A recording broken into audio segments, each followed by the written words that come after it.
All right, today we'll look at a new sutta from volume 18 as the 18.5. This is one of those very old volumes which we started in 2007. So we have revised this.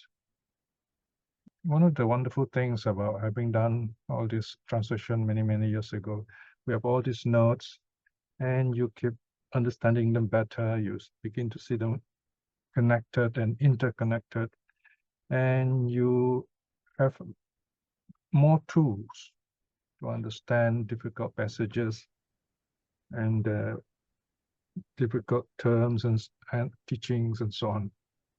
And you see the sutta as they are, not as scholars do, or not by the word, in other words. And there's a big difference there. And you will see this difference in the latest works that will be published this year, especially volume 60 onwards. You find lots of very insightful kind of personal discoveries, experiential approaches to the Buddha's teaching. In other words, you see the sutta teachings as living experience. And it is really wonderful to know. Now, today's title is Pabbajja Acelaka Kassapa Sutta. Now, Kassapa is a very common clan name, family name. We have the Kassapa brothers who are fire worshippers, Mahakassapa, Kumara Kassapa, and so on. So this is a very well-known family name in India, very ancient family name. Now, Acelaka means naked ascetic. Right? So this is a story of a naked ascetic who met the Buddha and wanted to learn the Dharma. But he is a very special, very diligent kind of ascetic, someone who really wants to learn things, someone's very serious about his practice. And this tells us about his going forth, his renunciation, Pabbajja. Okay? So the discourse on Kassapa, the naked ascetic, on his renunciation, on his going forth. As 12.17, Sangyutta, chapter 12, Sutta 17. This sutta is also simply called Acelaka Kassapa Sutta. Acela is a short form for Acelaka. The theme of this sutta is the true nature of action and the middle way. What is action? What is karma? How do we act? We think we know this, but this is a very interesting aspect today we're going to look at. So this wanderer is someone who's seeking the truth in the Buddha's time. It's a very common way of learning. It is a time in the history of religion where you find people, especially in India, the cities are building up, economy is growing, so people are having more time. It means they have more time to think, more time to practice whatever they choose to follow. And of course, India doesn't exist alone. You find towards the west, you have Persia, a very ancient empire. They also have their own beliefs and religion. And even further west in Mesopotamia, the early civilizations, you have ancient religions there too. And beyond that, of course, is Egypt. So you find India is influenced by many of these rich cultures, and then this flow of culture and religion and wisdom moves eastwards towards us, towards Southeast Asia. So this is one of those very interesting developments, and of course now spreading all over the world. All right, so let us go down to the sutta itself. Pabbajja Acelaka Kassapa Sutta, the discourse on Kassapa the naked ascetic, on his renunciation or on his going forth. As 12:17. Thus have I heard. At one time the Blessed One was staying at the squirrel's feeding ground in the bamboo grove near Rajagaha. So this is one of those really pleasant places, lots of squirrels Indian squirrel. It is said that Indian squirrels, they have like 3 lines on their back, and there's a Jataka story about that. Then the Blessed One, having dressed himself in the morning and taking rope and bow, entered Rajagaha for alms. So this is a big city, and the Buddha will go early morning, right? There is a difference, when you go early morning. Like when I was in Bangkok, we will never be outside the monastery after 7 a.m. In fact, as you approach 7 a.m., 6:30 to 7, you find the traffic building up, and it's quite difficult to walk on the roads. And there'll be people coming out and so on. So usually these diligent monks, they'll get up at 4 o'clock, 4:30, and they will go out for the alms round. And they know certain places there are a lot of people gather to offer alms food. Otherwise, people will just stand outside their houses in Bangkok, or they will come to some suitable corner, and then you see the a row of monks waiting. There's a lot of food to offer. Right, so this the Buddha was going out into the city to collect his alms. 3. Acelaka Kassapa, the Ascetic Kassapa, saw the Blessed One coming in the distance. Having seen the Blessed One, he approached and exchanged friendly greetings with him. When the friendly exchange was done, he stood at one side. Now you notice this paragraph 3 is often mentioned. It shows the Buddha, we often hear the saying in the sutras that the Buddha talks only Dhamma. But he also greets people. He's the first to talk. He's very friendly, right? And so here we see the Buddha and Kassapa exchanging greetings. Now here you see Kassapa sees the Buddha. Now imagine you meeting this wonderful person, this calm, radiant person. So he saw this goodness in the Buddha. So he approached the Buddha because of that natural feeling of this wonderful, good person. Standing thus at one side, Acelaka Kassapa said this to the Blessed One. We would like to ask the good Gotama about a certain matter, if the good Gotama would grant us the favor of answering the question. Okay, here we notice he already mentioned, addressed the Buddha by name. So you imagine the Buddha is already well known by then. So to be able to meet him is such a wonderful honor. Okay, so here the Buddha is going on alms round, and we know very well it's not the proper time because the Buddha is supposed to be walking calmly, and there are people there in the streets. So the Buddha replies, this, Kassapa, is not the proper time for a question. We have entered amongst houses or in an inhabited area, right? So for the second time, Acelaka Kassapa said this to the Blessed One. So Kassapa was quite insistent. We would like to ask the good Gotama about a certain matter, if the good Gotama would grant us the favor of answering the question. And this, Kassapa, is not the proper time for a question. We have entered among houses. So for the second time. And for the third time, Acelaka Kassapa said this to the Blessed One. We would like to ask the good Gotama about a certain matter, if the good Gotama would grant us the favor of answering the question. So again, the Buddha replies, this, Kassapa, is not the proper time for a question. We have entered among houses. Okay, so 3 times. Now, this is the thing. Although the Buddha makes this three-time rule, after the 3rd time, the Buddha actually relents. So this is the amazing thing about the Buddha. He takes a stand because of the Vinaya rules, things like that, to be calm and mindful during alms round. But here we have someone who sees an urgency, who really wants to know the Dhamma. He has met the Buddha. He's very excited. So he insists, okay, 3 times. So 6.2, let's look further down. So what happens now? When this was said, in other words, when Acelaka Kassapa asked the third time, we have no wish of asking Gotama anything much at all. Okay, here something very Indian way of talking. We have nothing much to ask, but the question it asks is quite important, quite long. It takes a whole sutta. And then the Buddha relents and say, ask Kassapa what you wish. And so here you see this Buddha with great compassion, allowing Kassapa to ask a question in the middle of an open road. Can you imagine that, right?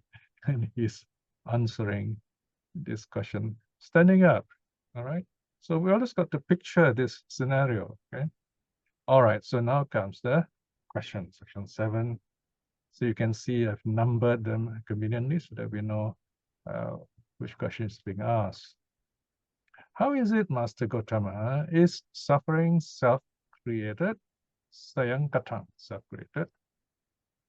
So Kassapa asking the Buddha about the nature of suffering. Is the suffering we face our own doing, created by ourselves? The Buddha replies, do not speak thus, Kassapa. Which means no, because he says, do not speak thus. That's not the way to say it. Yeah? How is it then, Master Gotama? Is suffering created by others? Parang katang, parang is others. Okay? Created by others, due to others, through agency, right? Because some people believe, oh, everything suffering is some god, some demon testing you, right? Buddha said, do not speak thus, Kassapa. How is it then? Kassapa continues, Master Gotama, is suffering self-created and other-created? Is it both then? Is it A, B, A and B? Do not speak thus, Kassapa, said the Blessed One. So this third one option also is not correct. So how is it then, Master Gotama? Does suffering arise by chance? Neither self-created nor other-created. All right, so notice the sequence here, 1, 2, 3, 4. These are the 4 logical possibilities. Yeah? A, B, both A and B, and then the fourth one is neither A nor B. So in this case, suffering arises by chance. It's neither self-created nor other-created. Do not speak thus, Kassapa, said the Buddha. All right, so again here, all no, 4 no's. No? Now the 5th and last question. How is it then, Master Gotama? Is there no suffering? All right, this is the 5th possibility.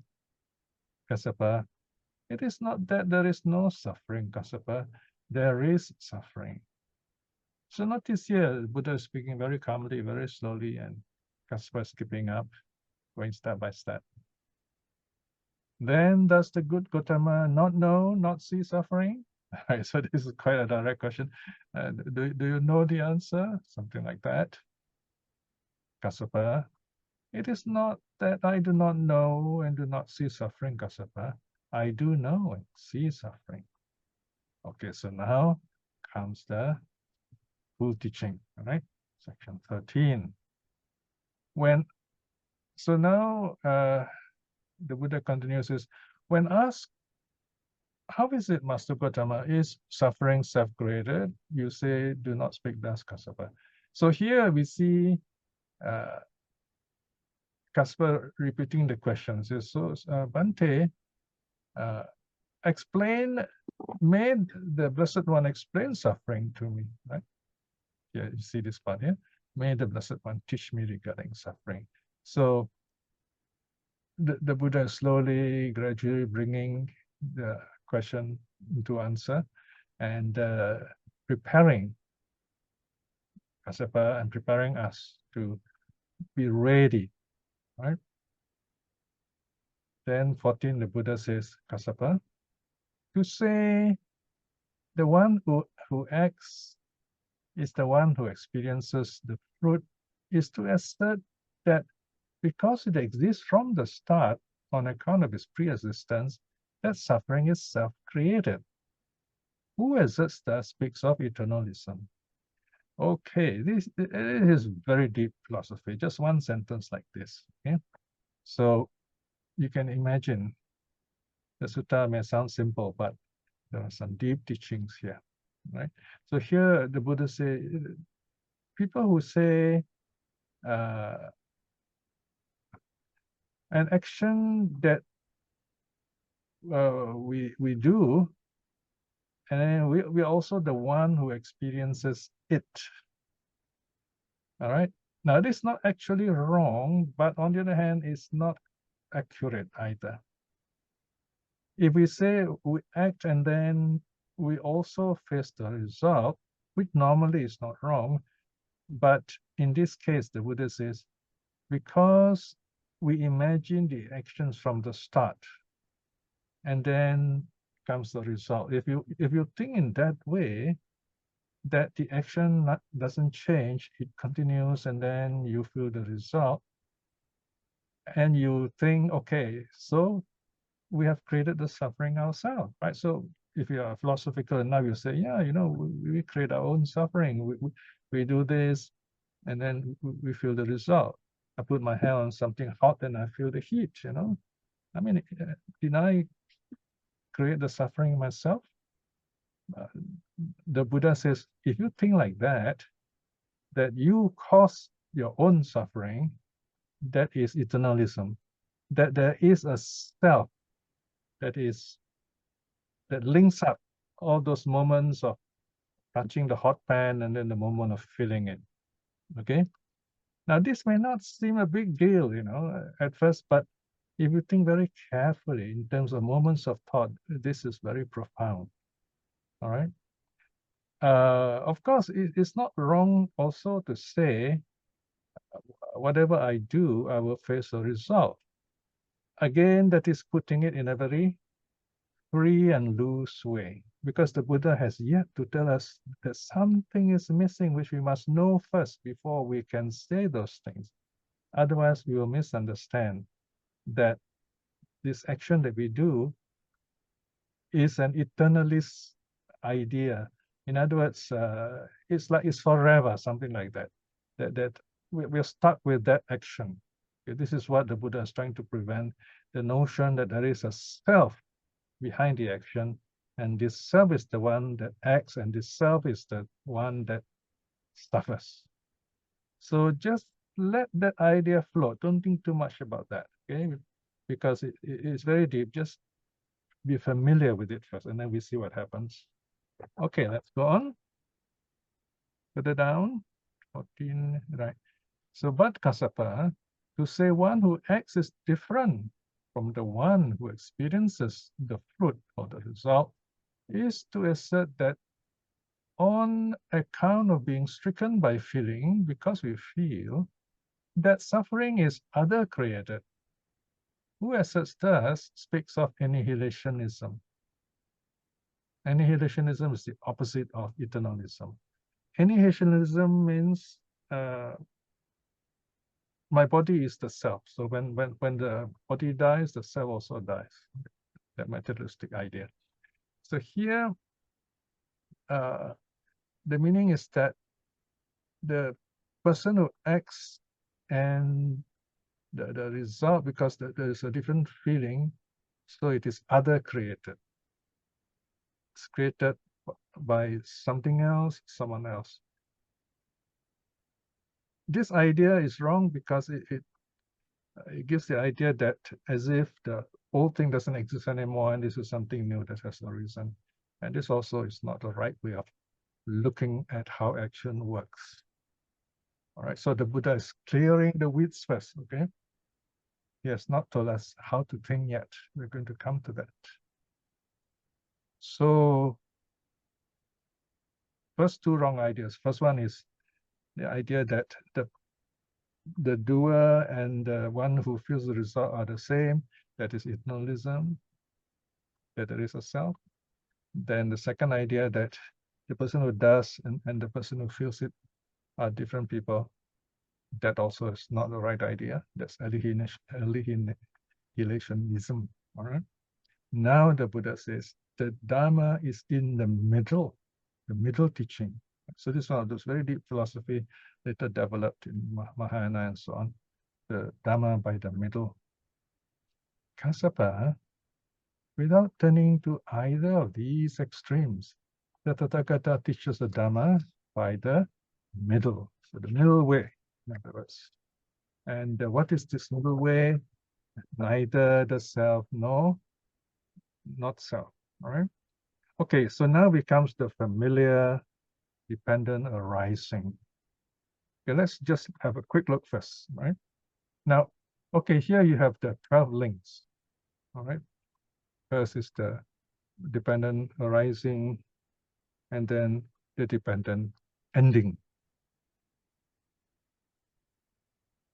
We don't normally hear the term dependent ending, but it's there, the second 15.3. All right, let's look at this simple idea first. To say that the person who does the action and the person who faces the result are the same person is eternalism. To say that the person who does the action is different from the person who faces the result is annihilationism. These are two extremes. The middle way, according to Buddha, is what is called conditionality. Depending on conditions, the pain arises, right? So in other words, we may touch something hot, but we may not be troubled by it. We may understand what it is, and then we correct that accident and so on, and you find you don't suffer pain, for example. Or when we understand the cause and effect, the conditionality, then we understand there's no one to be blamed. That's the way things work. Those are the four elements, right? So that's what's meant by conditionality. Causes and effects. Notice the plural, causes and effects. So that's the simple answer, causes and effects. Things arise through causes and effects. So that is a simple answer. Now the question now is, how does this happen? Now the Buddha goes through the 12 links. So here we'll do a quick kind of revision, so we remember the 12 links and we have a good idea of the flow of ideas. All this suffering begins with ignorance. This is the first one, first link. Okay. Pain arises from ignorance. We touch the hot pan because of ignorance. And we do not know how to deal with the pain because of ignorance and so on. With ignorance as condition, there are volitional formations. Now look at the Pali, avijja paccaya sankhara. Avijja impermanence, paccaya condition. With ignorance as condition, there is sankhara. Now notice here that the verb there is absent. It is inherent, we say in Pali, all right? It's understood. It's how Pali can be compact. Conditioned by ignorance, sankhara. In full English sentence, conditioned by ignorance, there are formations, volitional formation. In simple language, elaborated, through ignorance, because of ignorance, we think of this, we think of that. But that's volitional formation. The mind forms ideas. All right, that's volitional formations. Sankhara paccaya viññāṇaṃ. Okay. With formations as condition, there is consciousness. With volitional formations as condition, there is consciousness. So when we think of this, think of that, we become conscious of things. Our consciousness works in that way to kind of define whatever we are thinking about. And that takes the form of our seeing, hearing, smelling, tasting, touching, and thinking.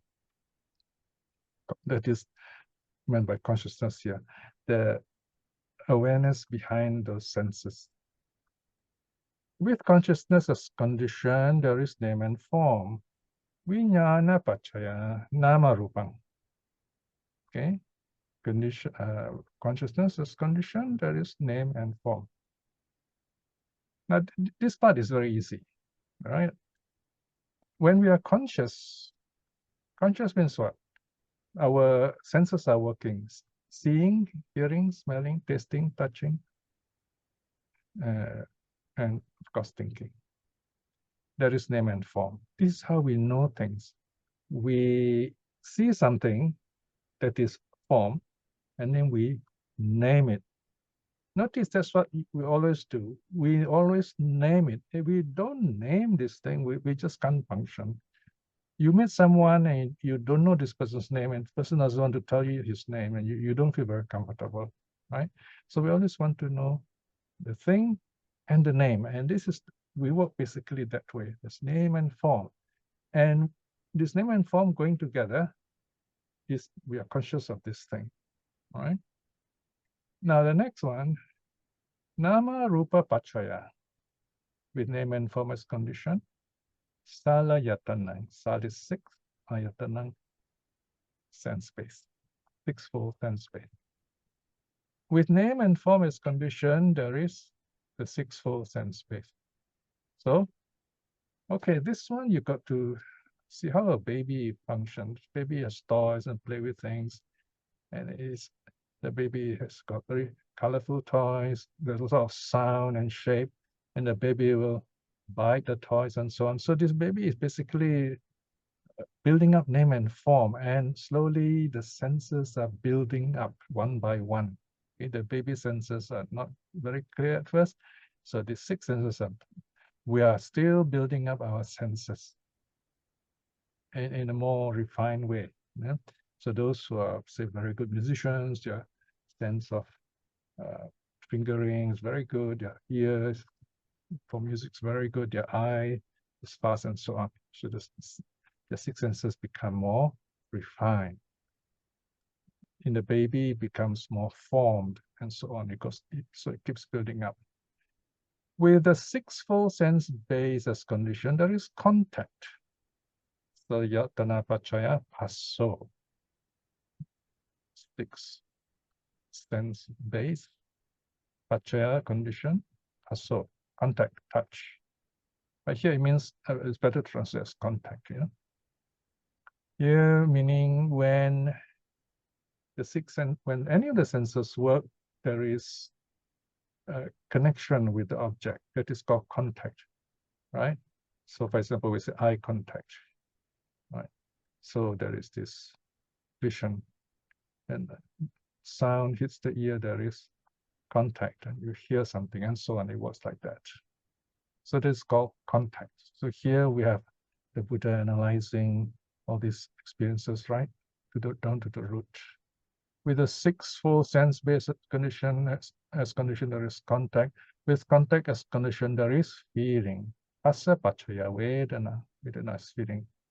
So once there is contact, when you see something, feeling arises, meaning pleasant, unpleasant, neutral, right? We have that kind of feeling as a result of this contact. With feeling as condition, there is craving. Vedana paccaya tanha. Feeling as condition, tanha, craving.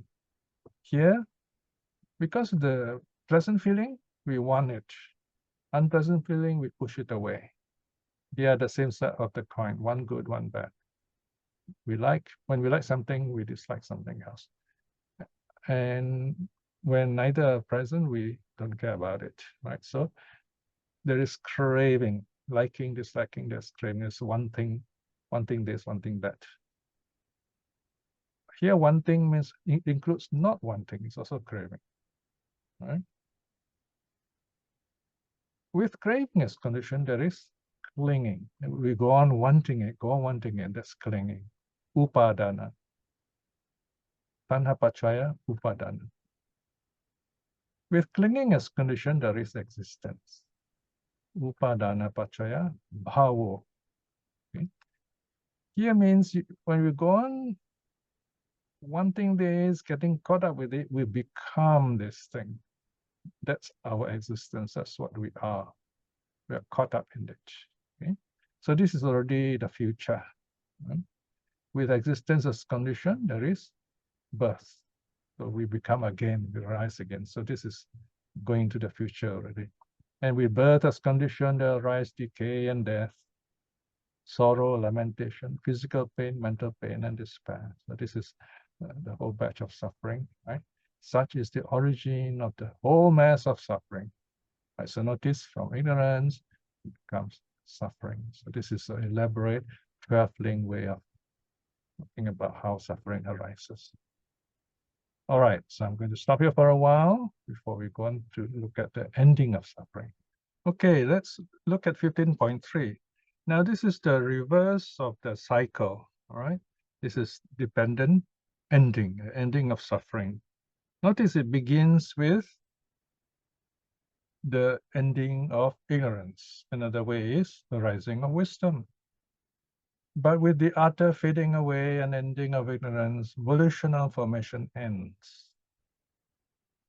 In simple language, when you understand something, then you don't create ideas anymore. You know, when you understand something, what do you say? You say, oh, that's it. Okay, now it's clear. You say, it's clear. Everything is cleared away, right? So we understand this thing. And with the ending of volitional formation, consciousness ends. That the senses running after it is no more there. With the ending of consciousness, name and form ends.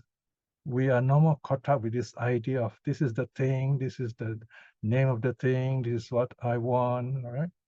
With the ending of name and form, the six sense bases end. The senses behind it also no more there. With the ending of the six sense bases, contact ends. When the senses are no more attached to something, there is no more contact. There is no more that seeing, hearing, smelling, and so on, right? For that object. With the ending of contact, feeling ends. With the ending of feeling, craving ends. In other words, you don't notice the pleasant feeling, unpleasant feeling anymore. Then you are not caught up with wanting, not wanting, right? Craving. With the ending of craving, clinging ends. You don't hold on to this thing that you thought was really worth having.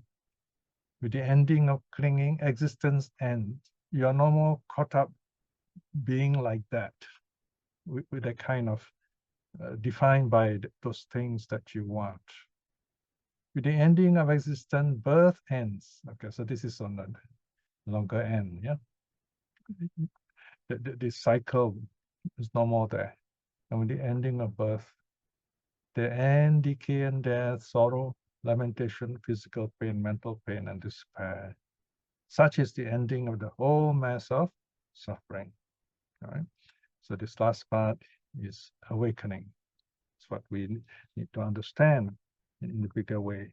So Acelaka Kassapa is very happy now. Let's look at the closing section now.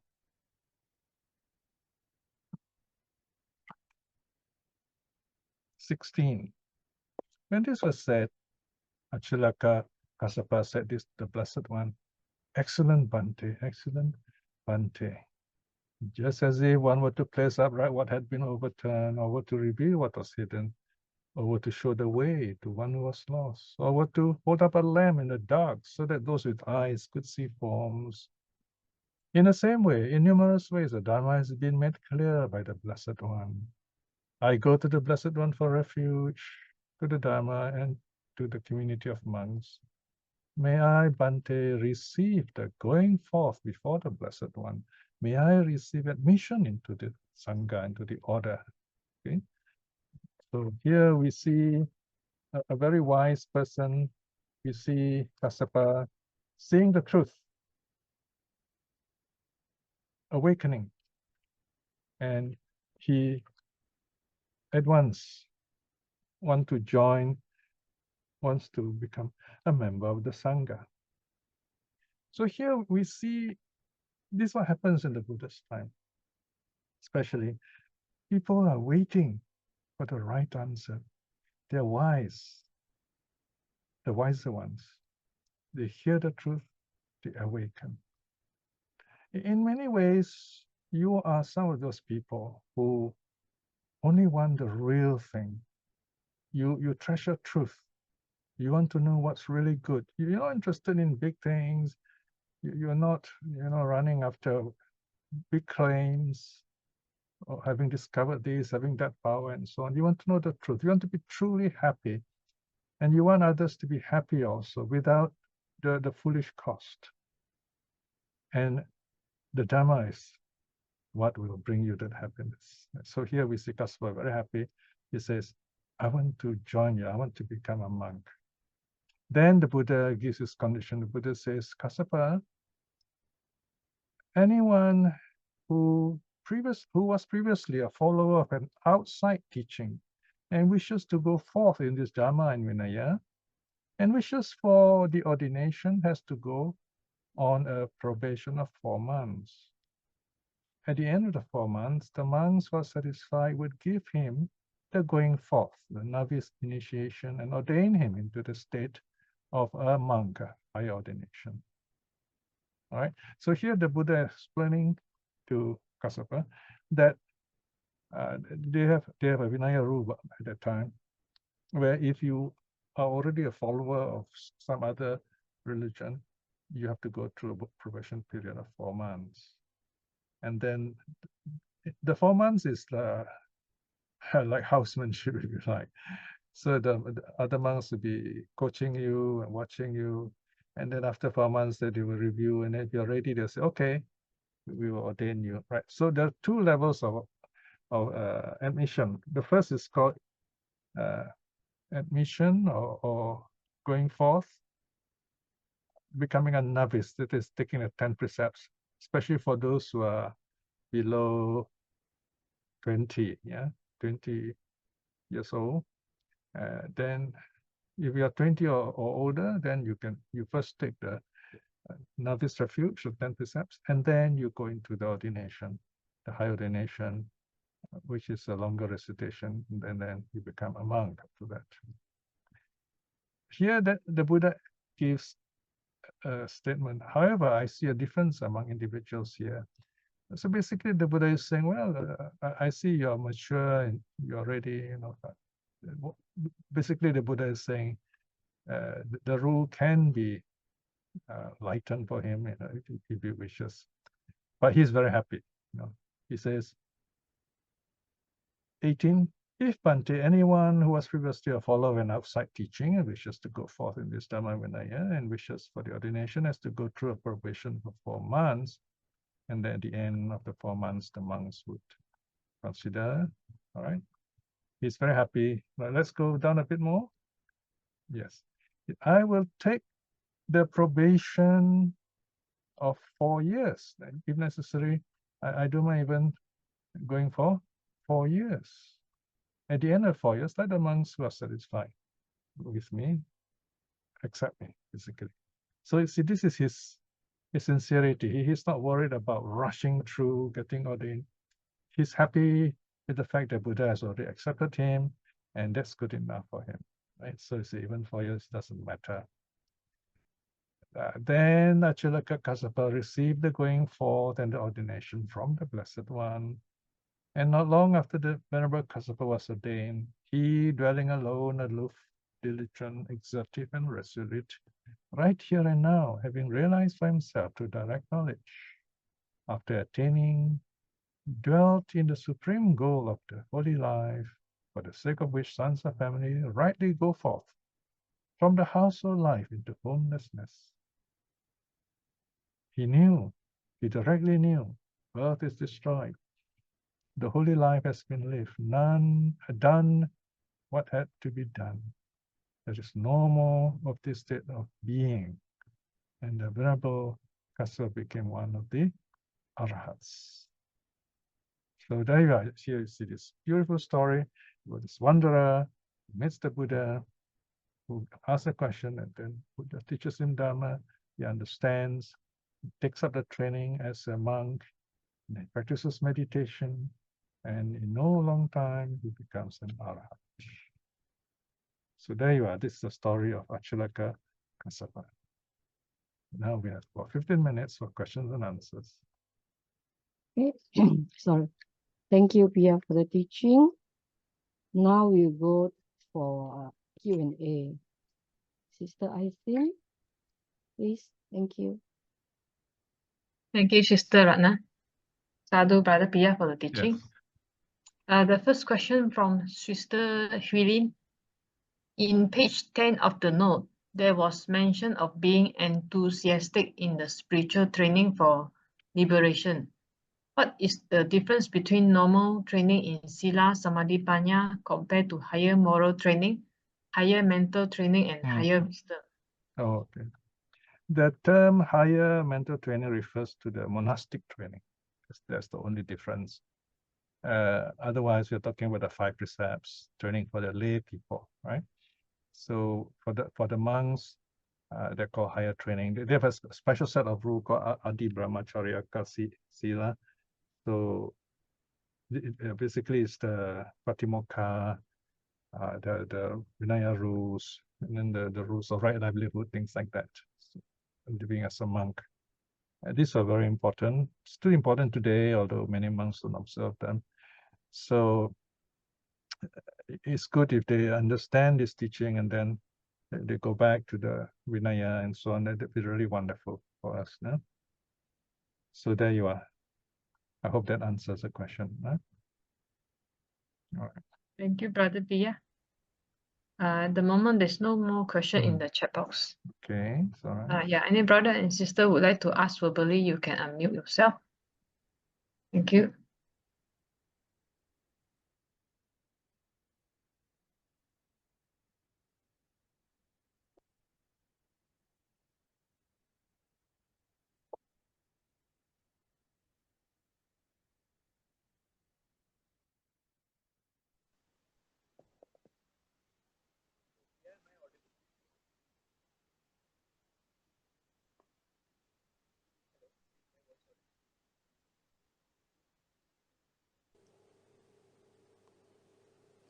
Bante, Yes.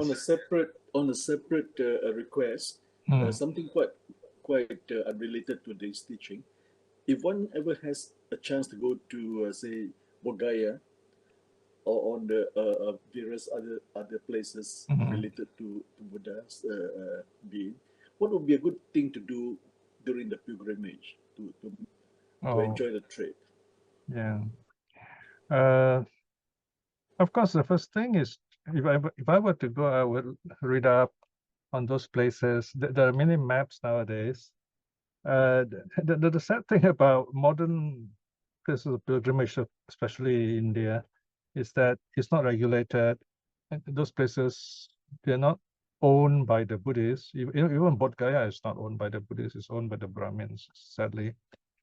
Except for the temples here and there. So you're on your own in a way, but there are lots of guidebooks.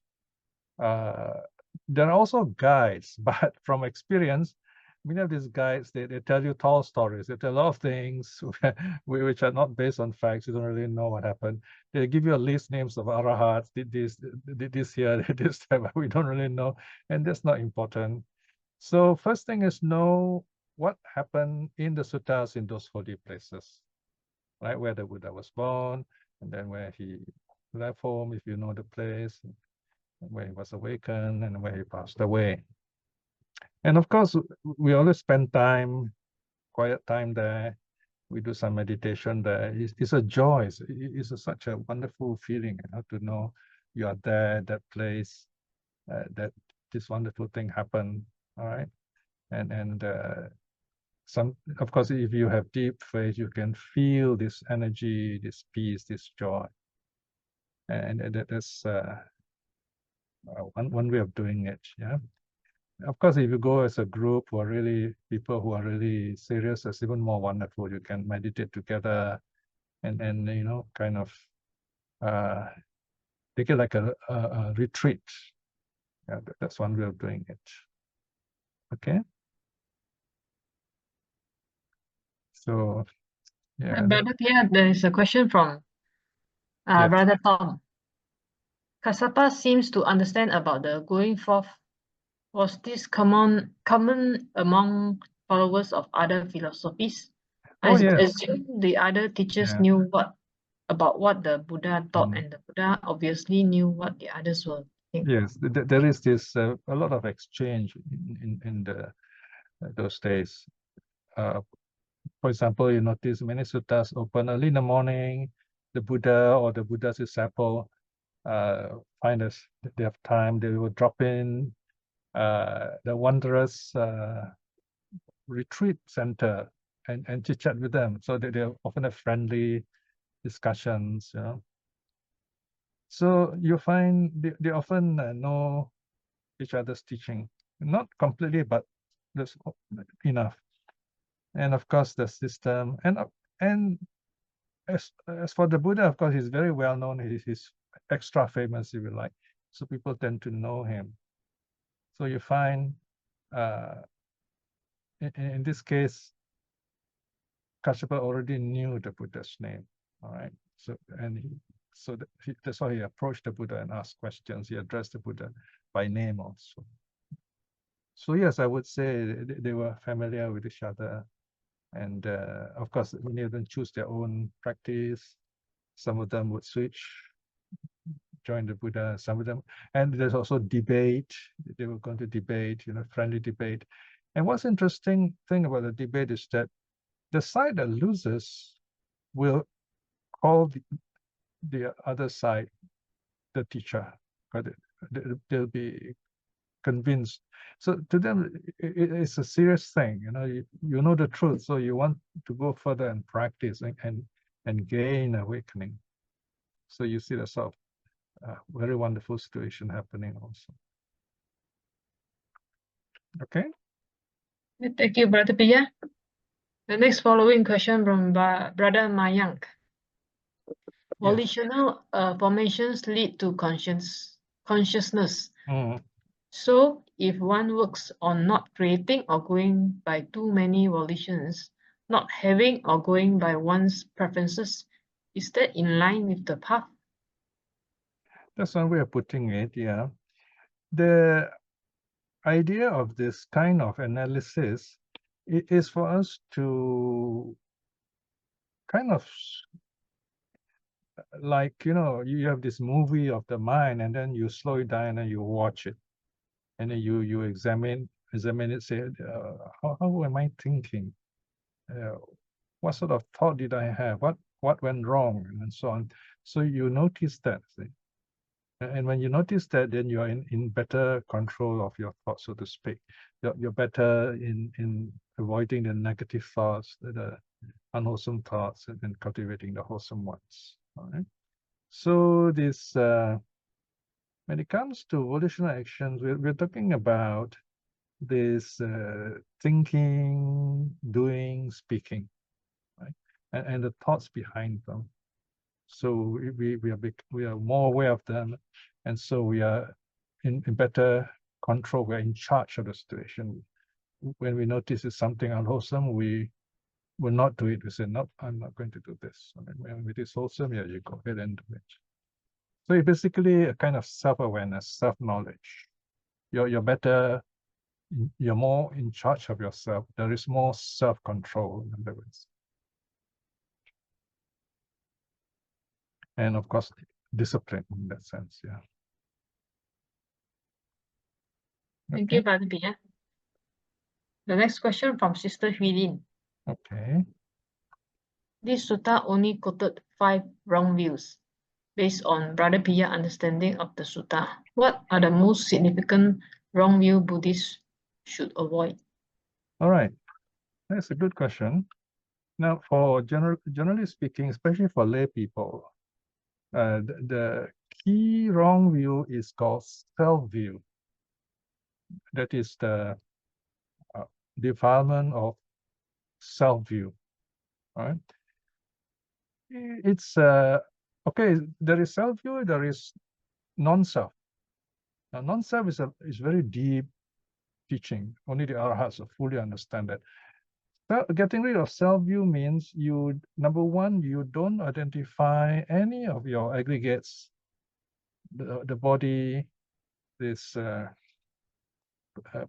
what do you call, feeling, perception, formation, consciousness as me, all right? Or you don't identify any of the senses as that's me, all right? You know, you often hear people like to say, this is my body, I can do what I like with it. And that's a very wrong argument, right? So when people tell me that those days when I was a monk, like someone like smoking or drinking, and they say, I can do what I like with my body, you know. But I say, if you die, who has to clear your body for you, you know? So you're responsible for your body, right? I mean, that's not a really good argument, actually, but it works with this kind of people. The point is, we do not identify with ourselves, then we won't get upset if things go wrong. We understand everything is changing. Even this idea of I is conditioned by so many other things that we experience. You notice how you think of yourself depends a lot on how you think about other people also.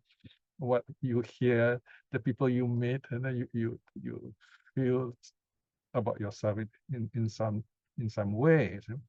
So try to understand that we are changing all the time. We are evolving. We are growing. We are growing. Just the way we breathe in, the way we breathe out, even that cannot be controlled. We are changing. So there is nothing to worry about the self there. Learn to be happy, meaning let this moment come, let this moment go. That's happiness. All right. So that, in a simple way, is letting go of the self idea. And the other, number two, is doubt, right? Don't doubt that you are the one who can do it. You are the one who need to practice the Dharma. So this is the good I, if you like. All right. You have to make the effort. Other religions tell you, oh, too bad, you know, you're a bad guy, you're a sinner, you can't do it, too bad, you need someone's help. But the Buddha said, no, you're the only one who can help yourself. Do it. Right? So that is number two, yeah? No self-doubt. And then number three, don't depend on outside agency. That is called superstition. Superstition means you think that you have our problems are internal to the way we think from our minds, and we think that something outside can help us, right? That is superstition, right? You help yourself through your own understanding of your mind. Now, these are the three things. I've elaborated a bit, okay? You just need to know number one, actually, to answer the question. Self-view, right? But self-view goes with doubt and superstition. Right? So try to understand nature of self-view, get rid of it. All right, good question. Thank you, Brother Piya. There are no more questions in the chat box. Okay, got one Yeah, more. Yeah, brother, sister would like to ask question before the session end. Thank you. Yeah.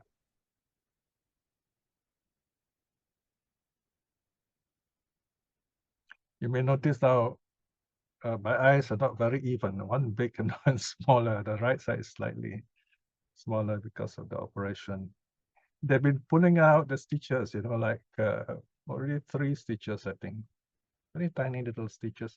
The last one is called a stent. It's a few centimeters, tiny little microscopic tube that helps to the eye liquid, the vitreous humor, to flow. They wait until like around a month after operation, when everything is healed. They will pull out that stent. Then there's a channel in the eye, tiny channel, then the liquid will flow.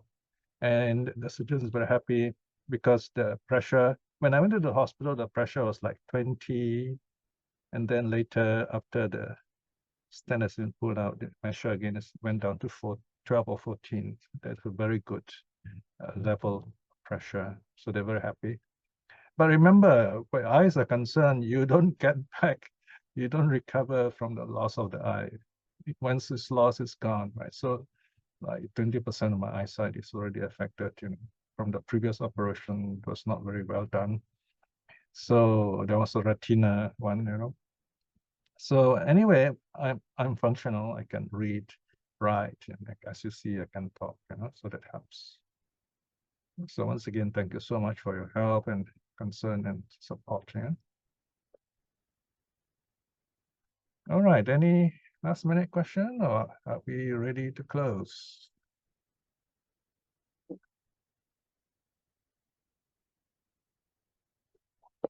Right, today is our Singapore National Day, 59th anniversary. Next year will be a big one, I think 60 years. 60 is always special because it's 12 times 5, so it's like 5 cycles, cycle of the zodiac. So this year, this moment, let us just spend a moment to bless this wonderful country that we're living in, that people will be happy and peaceful here. A lot of people are wealthy here, but not really happy, and they keep buying houses and making more money and do not know what to do with the money. So let us send our thoughts to them that they are happy and learn to know how to live life happily, especially through the Dharma, and work together, bring happiness to others also. That is what being a country is about, of course, to have peace. We need a lot of peace in this world. You can see so much suffering because of wrong understanding and usage of power. Right? So this is a time you have spent here, 2 hours of renunciation. By all these wonderful good deeds you have done, send your kind thoughts to your loved ones. All those good wishes you have, this is the time to reflect on them, to send your kind thoughts to your loved ones, to yourself, to others. And before we close, let us show respects to the 3 jewels, the Buddha, the Dhamma, the Sangha. Arahang Samma Sambuddho Bhagava Buddhang Bhagavantang Abhivademi. Swakato Bhagavata Dhammo Dhammang Namasami. Supatipanno Bhagavato Savaka Sangho Sanghang Namami. Sadhu, sadhu, sadhu.